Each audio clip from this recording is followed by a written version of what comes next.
পৃথিবীর ইতিহাসে এমন একজন শাসক এসেছিল যে শুধু রাজা ছিল না, সে নিজেকে খোদা বলে দাবি করেছিল।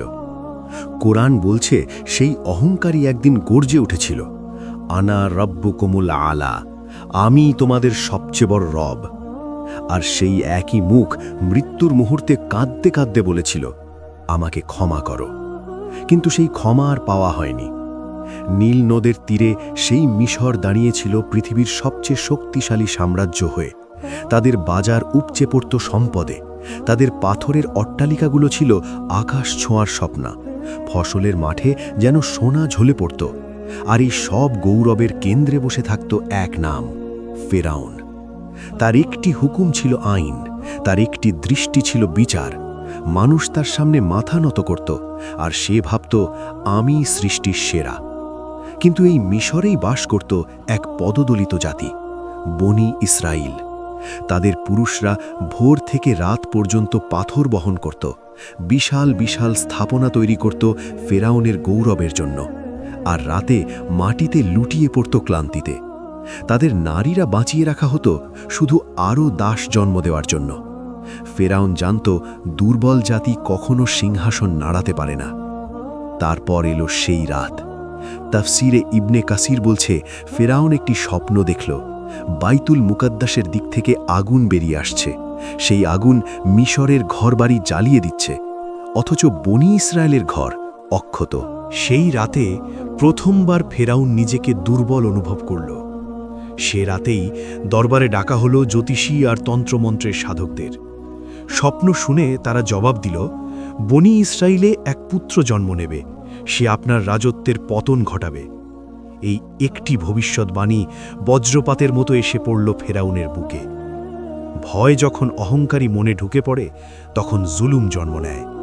ফেরাউন ঘোষণা করল পৃথিবীর ইতিহাসের এক নিকৃষ্টতম আদেশ, বনি ইসরায়েলের ঘরে জন্ম নেওয়া প্রতিটি পুত্র সন্তানকে হত্যা করো। শহরে শহরে ছড়িয়ে পড়ল মৃত্যুর বাহিনী, মায়েদের কোল শূন্য হতে লাগল, হাজার হাজার নিষ্পাপ শিশুর প্রাণ ঝরে গেল। এই অন্ধকারের মাঝেই জন্ম নিলেন মুসা আলাইহিসসালাম। তার মা প্রতিটি মুহূর্ত কাঁপতেন, কখন সৈন্যরা আসে, কখন সব শেষ হয়ে যায়। তখন আসমান থেকে এলো এক বাণী, তাকে দুধ পান করাও, আর যখন বিপদের আশঙ্কা করবে তাকে নদীতে ভাসিয়ে দাও। ভয় পেও না, আমি তোমার সন্তানকে তোমার কাছেই ফিরিয়ে দেব। নিজের সন্তানকে নদীতে ভাসিয়ে দেওয়া একজন মায়ের পক্ষে এর চেয়ে কঠিন আর কি হতে পারে? কিন্তু মুসার মা বুকে পাথর বেঁধে আল্লাহর ভরসায় সেই ছোট্ট সিন্দুক নদীতে ছেড়ে দিলেন। পানি ছলছল করে বয়ে চলল, মায়ের বুক ভেঙে গেল। আর ছোট্ট বোন নদীর পাড় ধরে দৌড়াতে লাগল, দেখতে চাইল ভাই কোথায় যায়। সেই সিন্দুক এসে থামল ফেরাউনের রাজপ্রাসাদের ঘাটে। ফেরাউনের স্ত্রী হজরত আসিয়া সিন্দুক খুলতে বললেন, আর শিশু মুসার চাহনি তার হৃদয় গলিয়ে দিল। তিনি বললেন, তাকে হত্যা করো না, সে আমার চোখের শীতলতা, আমি তাকে সন্তান হিসেবে নেব। আর ফেরাউন মুসার দিকে তাকিয়ে বলল, এই একটি শিশু কী বা ক্ষতি করবে? সেই মুহূর্ত থেকেই শুরু হয়ে গেল ফেরাউনের পতনের গল্প। মুসা আলাইহিসসালাম কারও দুধ পান করছিলেন না। তখন তার বোন এগিয়ে এসে বলল, আমি এমন একজনকে চিনি যিনি এই শিশুর যত্ন নিতে পারবেন। আর এভাবেই আল্লাহ তার ওয়াদা পূর্ণ করলেন।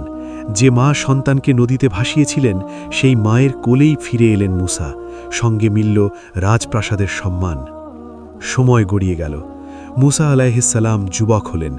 একদিন শহরে দেখলেন এক মিশরীয় পুলিশ একজন বনি ইসরায়েলিকে মারছে। সেই আওয়াজ সরাসরি বিঁধল তার বুকে।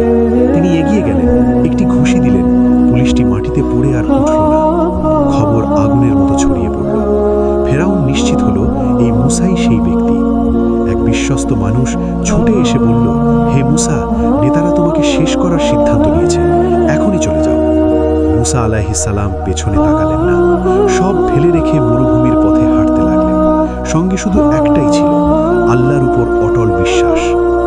দীর্ঘ পথ পেরিয়ে পৌঁছলেন মাদিয়ানে। সেখানে একটি কূপের পাশে দেখলেন দুটি মেয়ে দাঁড়িয়ে আছে। পুরুষরা না সরা পর্যন্ত তারা পানি নিতে পারছে না। মুসা আলাইহিসসালাম এগিয়ে গেলেন, তাদের পশুগুলোকে পানি পান করিয়ে দিলেন। তারপর একটি গাছের ছায়ায় বসে বললেন, হে আমার রব, আমি তোমার সাহায্যের দিকে চেয়ে আছি,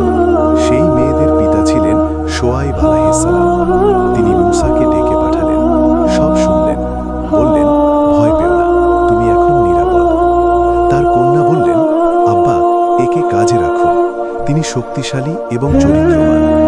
শোয়াইব আলাইহিস সালাম বললেন, আমার মেয়ের সঙ্গে বিয়ের প্রস্তাব দিচ্ছি, বিনিময়ে 8 বছর খেদমত করবে। মুসা আলাইহিস সালাম রাজি হলেন। মিশরের রাজপ্রাসাদের সেই যুবক এখন একজন রাখাল। এই নিঃসঙ্গতায় আল্লাহ তাকে তৈরি করছিলেন।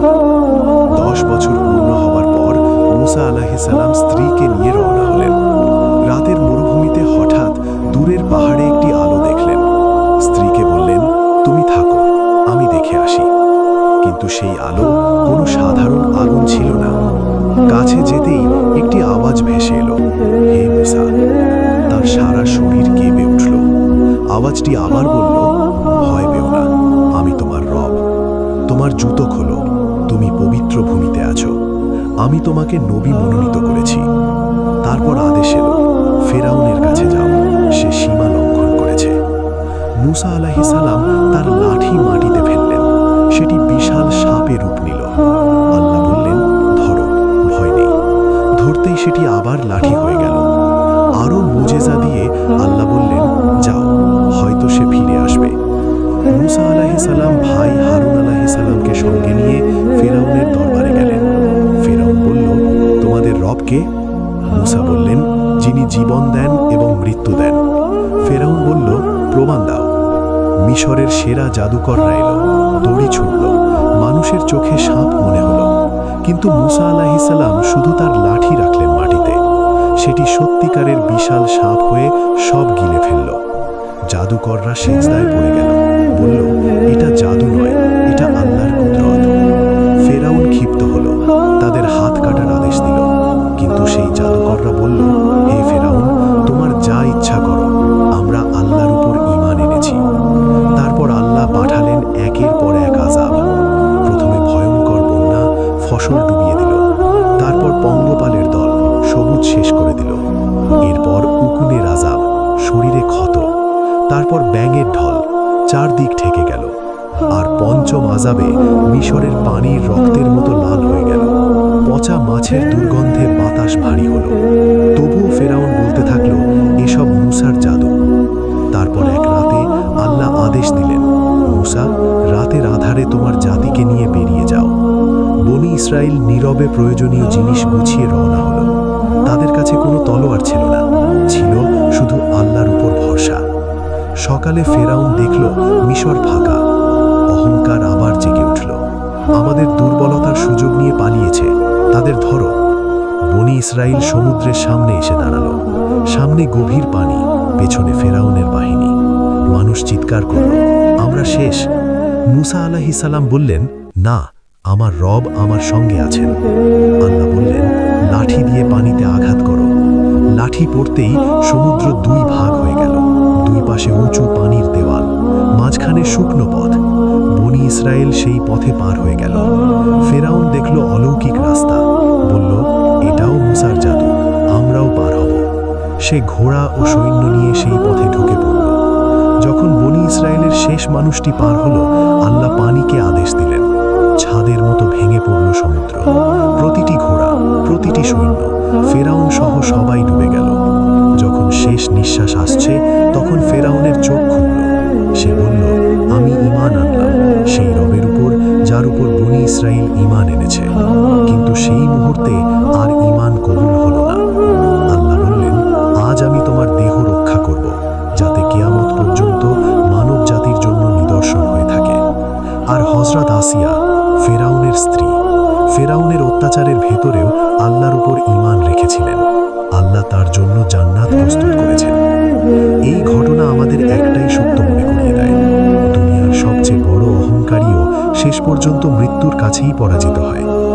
যদি এই গল্প আপনার বুকে একটুও দাগ ফেলে থাকে, তাহলে এখনই লাইক করুন, শেয়ার করুন এবং চ্যানেলটি সাবস্ক্রাইব করুন আর কমেন্ট